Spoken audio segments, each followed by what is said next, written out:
Hello everyone, আজ আমি বানাবো পায়েস। তো তার জন্য এখানে আমি 1 লিটার দুধ নিয়েছি। তো আমি এখানে টোন মিল্ক ইউজ করছি। আর পায়েস খেতে তো আমরা মোটামুটি সবাই ভালোবাসি।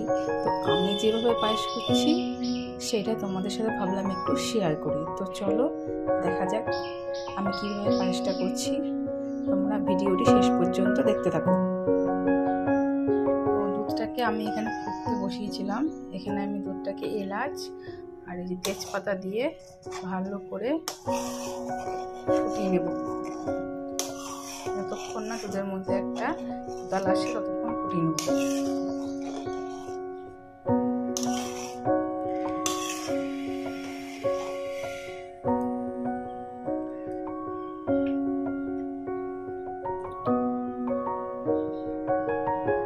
তো এই যে দুধ পুরোপুরি আমাদের ফুটে গেছে।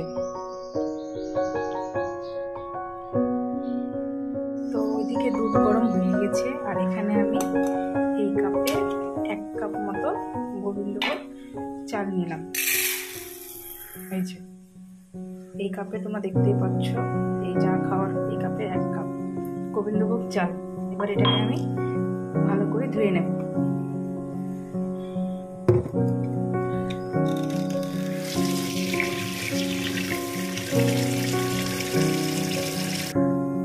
তো এখানে আমি গোবিন্দভোগ চালটাকে ভালো করে ধুয়ে রেডি করে নিয়েছি। আর এদিকে আমি কড়াই গরম করতে বসিয়ে দিয়েছিলাম। এবার এর মধ্যে আমি 2 চামচ ঘি দিলাম।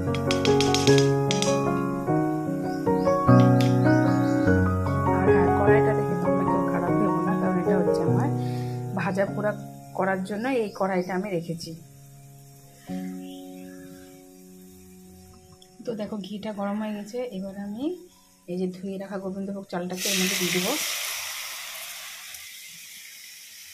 দিয়ে ভালোভাবে এটাকে ভেজে নেব।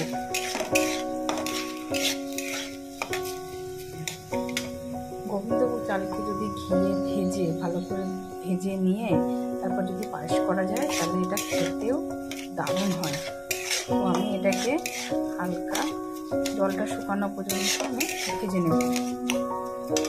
গ্যাসের ফ্লেমটা একটু বাড়িয়ে দিলাম। এবার ভালো করে এটাকে চালটাকে আমি ঘিয়ের সাথে ভেজে নেব। তো চালটা আমার দেখতে পাচ্ছি ভাজা হয়ে গেছে। যখন এই যে চালটা ভাজতে যেরকম ঝরঝরে হয়ে আসবে তখন এটা আর ভাজা দরকার নেই। এবার এটাকে আমি নামিয়ে নেব।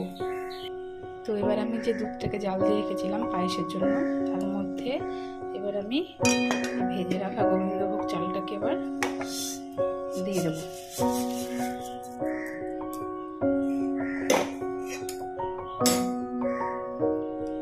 তো এই যে ভেজে রাখা গোবিন্দভোগ চালটাকে আমি দুধের মধ্যে দিয়ে দিয়েছি। এই যে এবার আমি এখানে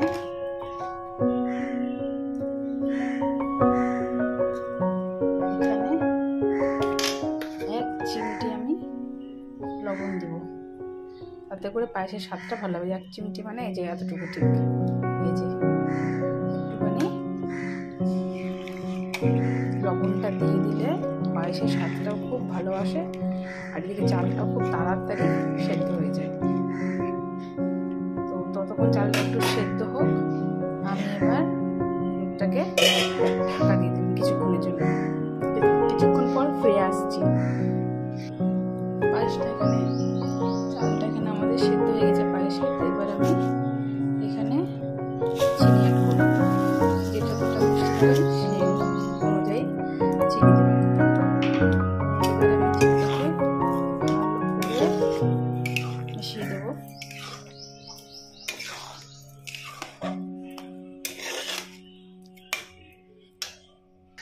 এরপর আমি কড়াইয়ের মধ্যে একটু ঘি অ্যাড করে এর মধ্যে কাজু আর কিশমিশটা একটু আমি ফ্রাই করে নেব হালকা।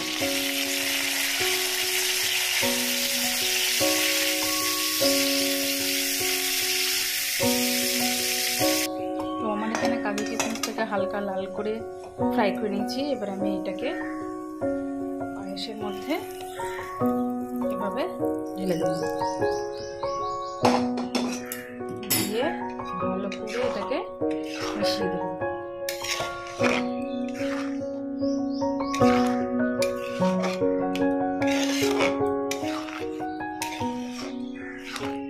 মিশিয়ে দিলাম। এবার আমি গ্যাসের ফ্লেমটাকে বন্ধ করে দেবো। এই যে রেডি আমার পায়েস।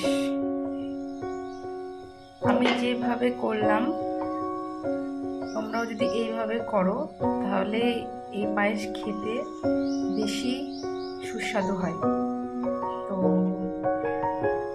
তোমরা একবার এটাকে ট্রাই করতে পারো, আমি যেভাবে করলাম সেইভাবে। তো আমার ভিডিওটি যদি ভালো লেগে থাকে তাহলে আমার চ্যানেলটিকে সাবস্ক্রাইব করে দিও, আর একটা লাইক, কমেন্ট আর শেয়ার করে দিও।